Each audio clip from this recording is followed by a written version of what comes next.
Joe Strummer, the Clash's lead singer and rhythm guitarist, had enough of the band by the end of 1985, the death of his father in 1984, having to deal with a dying mother, being a new father to his young daughter, and tired of having to deal with the band's manager, Bernie Rhodes, who had been acting like a surrogate father for over the past few years. According to Strummer, who had come back from being AWOL from the band during one of his many getaway trips to Spain, the straw that broke the camel's back of The Clash was the release of the album Cut the Crap. Before the record's release, the single This Is England was released on September 30th, 1985. The 7-inch featured a postcard with stickers, featuring the many logos and expressions that were thought up and written by the band's manager, Bernie Rhodes, and his associate, Cosmo Vinyl, the main players behind the scenes of The Clash. The 12-inch single featured 3 tracks, along with a fold-out poster of the band, featured the newest members, Vince White, Nick Sheppard, and Pete Howard. The 2 additional tracks on both singles featured all 5 members of the band playing the songs Six Man Roar and Do It Now, which was originally known as Out of Control, which also happened to be the name of the album before it was changed to Cut the Crap. The single was a top 30 hit in the UK, peaking at 24 on the charts. Strummer himself called it the last great Clash song.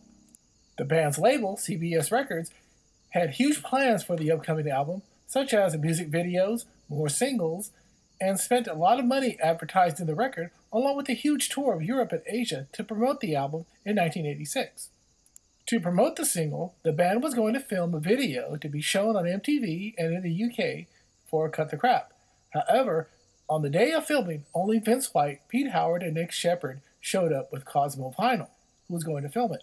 Joe Strummer and Paul Simonon were nowhere to be found. During this time, a tour of Europe that was planned to promote the single and upcoming album was canceled as well due to Strummer's hiatus. Gigs in France, Sweden, and Holland were canceled.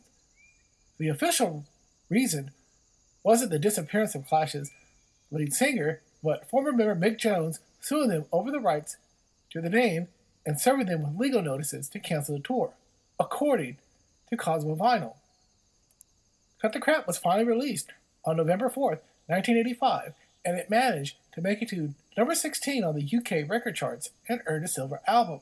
But most of the reviews by music critics slammed it, and Joe Strummer took it to heart. Many people were unaware of Bernie Rhodes' plans on changing the music from a straightforward punk rock album into a weird blend of 80s electronic dance pop music blended with a rock sound and hip-hop.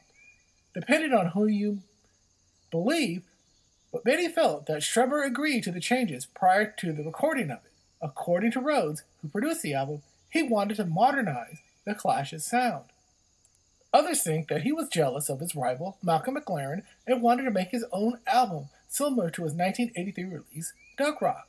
But unlike Rhodes, who had no background in music, McLaren worked with highly skilled music professionals like Trevor Horn, Ann Dudley, and the rest of Art of Noise, along with Thomas Dolby, to shape its sound. When Joe Strummer came back from Spain, he decided to break away from Bernie Rhodes and reform the Clash with Mick Jones, whom he kicked out of the band back in 1983. Bernie Rhodes, however, didn't want the Clash to die and decided to look for another lead singer. He always viewed the band as just a name and felt that he didn't need Strummer anymore, whom he felt was becoming a liability due to his frequent absences over the past year. At first, he tried to get the 4 remaining members to get back on the road, with Paul Simonon being the Clash's new frontman, but he declined and soon left the band as well. The remaining 3 members hoped that Strummer would return, but in the meantime hung around while Rhodes auditioned a new frontman for the Clash. Any plans for a Joe Strummerless Clash went out the window when he sued Bernie Rhodes over the rights to the name of the Clash in the spring of 1986. Strummer asked the remaining members of the Clash to leave and pay them any hope of a resurrection of the band without Rhodes or Cosmo Vinyl's involvement. After the release of This Is England, the Clash's next 2 singles, Are You Red? E, was only released in Australia and finger-popping as a radio promo disc. Joe Strummer and Mick Jones would become friends again, and work on the soundtrack for the movie Sid and Nancy in 1986, and he would co-produce Big Audio Dynamite's second studio album, Number 10 Upping Street. Due to a legal settlement between Strummer and Rhodes, Bernie would give up his claim on the Clash's name by receiving all rights to the album Cut the Crap. Music history revisionists over the years would act like this album never existed and talk about how the band ended in 1983. I hope you have enjoyed this episode of Cuppy's Music Curios. My name is Cuppy, and I hope to see you soon. Cheerio!